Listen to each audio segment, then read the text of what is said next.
Hey everyone, and welcome to another Marks & Crafts figurine review. Today I'll be reviewing the Coreful Ichika Nakano figure from Quintessential Quintuplets. Now, quick backstory on Quintessential Quintuplets. I quite like harem animes. They're like the guilty pleasure anime for me, where I can just switch off and enjoy them. It's something I always know what to expect out of as an anime and medium and things like that. So it's sort of like the popcorn movie experience for me, where it's like I just watch it, switch off and enjoy it. And this is one of the better ones that I've watched. The thing is that this line of figures, Coreful, which I think means colourful figure, it's like a shorthand thing, but it's sort of this brand made by Taito. Basically, I think it's Taito, yeah, it is Taito. Basically, they're releasing these in waves because it's 5 sisters, and they're releasing them, I believe, in order of their ages. So Ichika is the oldest, technically, and so she's been released first. Just so happens to be my least favourite character in the series, but she is still nice and things like that. I just don't care much for her. But anyway, because I intend to review the entire set, I might as well start somewhere. So let's have a look at Ichika. Now, this is a prize figure, and I haven't really looked at prize figures beyond Dragon Ball prize figures on the channel yet. Dragon Ball prize figures, which are made by Banpresto, typically are of a higher quality than other companies, mainly because their sculpts are always impressive, even if their paint job might not be. But I haven't had a prize figure from a different company in quite a while, so things may have changed over the years. But from what I've heard, the Coreful line that Taito's done is of a very impressive standard. So I'll take her out and I'll grab her base.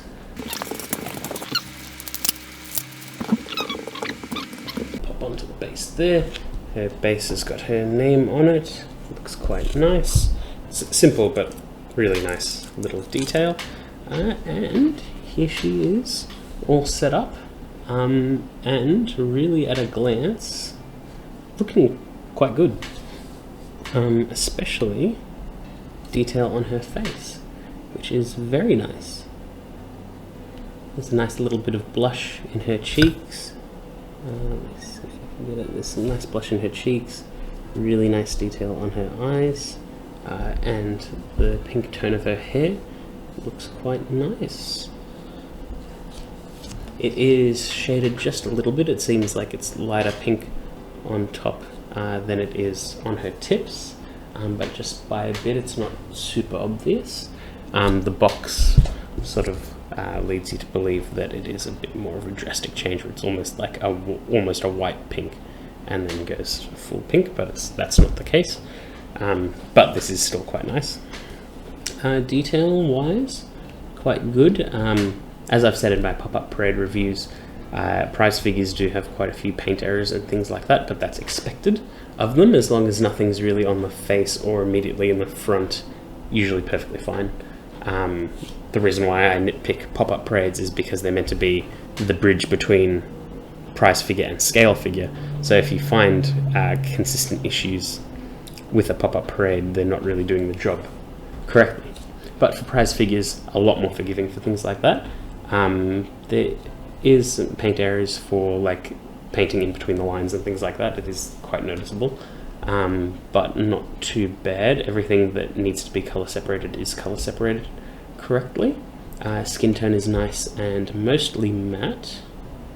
There is just a little bit of a mark on her leg. That should be easy enough to fix up.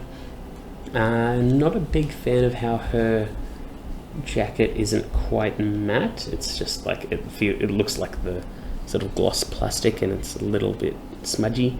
Not a huge deal breaker, but like it's one of those things you notice with the prize figures. You don't expect it to be different finishes, but sometimes they are. Like the jumper that she's got tied around her waist is matte, which is quite nice, and her skirt is matte as well. The undershirt's matte too. Skin's nice. Shoes look good. Shoes look good. The soles of the shoes are detailed just a little bit. I don't know if it shows that well. Skin is a nice pale color. Yeah, it's actually pretty good for the brand. Gives me hope for the other figures. I know that the other figures won't look nearly as good as the promo images, but that's one of those things that needs to be expected. But the thing they've nailed, and is the most important, is the face.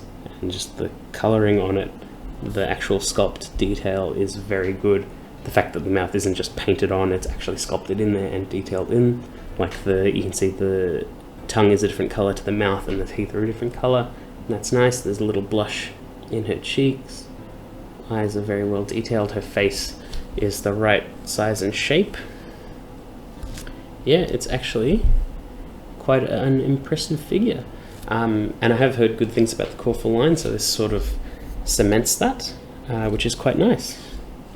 I'm glad to have a good prize figure. And also the other thing why I went for these instead of the pop-up parades, because I've been doing a lot of pop-up parades lately, and they do pop-up parades for Quintessential Quintuplets, is they all looked kind of boring. Especially Ichika's one looked very boring. These ones, they're not anything to write home about by any means, but the price point of a prize figure as opposed to a pop-up parade with a better pose or comparable pose and possibly comparable quality made the prize figure win out, especially with the base. I don't know why I'm so pedantic about pop-up parade bases. It's just something I latch onto. It's the first thing I notice, and this was probably one of the first things I noticed on this figure. But generally quite good. Really like it. Like that it's a simple pose, but there's a little bit of dynamic movement to it. It's cute. She's a cute character. She's the ara of the gang. But like, it's hard praising her because she's my least favorite character in the series. So I'm struggling a little bit.